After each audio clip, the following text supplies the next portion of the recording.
And so these are the things that got us to where we are today. And I think that I'm not the first person. People have been having this get back to the land movement for, since the 1900s.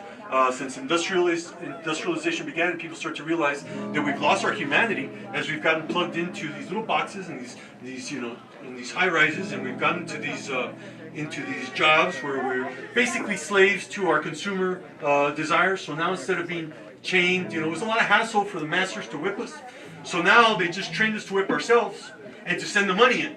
Because you say, I want a BMW, and I want a fancy house, and I want all this stuff. And so I go to work, and I trudge, and I do things that I hate, or maybe things that are unethical, or I do things that are that maybe exploit or take advantage or whatever, or at the very least that leave me empty. But I do it because I want these things, and so I have to send the money over to iPhone because I want the 7, and I got to send my money to BMW, and I got to send, So really, we're kind of it's a whole new paradigm for modern man. And you see it in the anxiety that kids feel. You see it in the hopelessness that we have in our families, and things are broken, everything's cracked, and everybody's isolated on their smart device, and they post risque pictures of themselves, and they have 300 likes, and they get a big head, and they think they're all that, and then they separate from their sisters and their families, and because relationships are hard.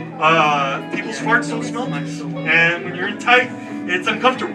But there's a lot of rewards and a lot of positive things that happen from being in communities that are tight knit, and we take care of each other. And it's hard for liars to come in and trick us, because you tell your cousins and you tell your friends, and then you tell your dad and your mom, and then people get together and say, you know what, we've been around. That guy's a liar, But when you're alone and you're isolated in your little dorm room and you think you know everything, and some liar comes and tells you something, you believe it because you don't have the resources, you don't have people behind you to support you. And I think this is all by design. I think that we've been corralled off into our own little individual cubicles by design because we're weaker that way.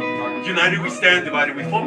So I think that the people that would seek to control us and to manipulate us and to exploit us would like to weaken us and would like to destroy the families and destroy our communities. And this sort of thing that's happening here is the opposite of that. This is people getting out of their homes and coming out here to... Back in the day, we used to have placitas in the communities, the plazas, where everybody would come and strut their stuff, boys for the girls, girls for the boys. The old men would play cards and play dominoes and gamble. The old ladies would talk about, what the old men were doing. And it was kind of, the whole sort of community thing that we've lost.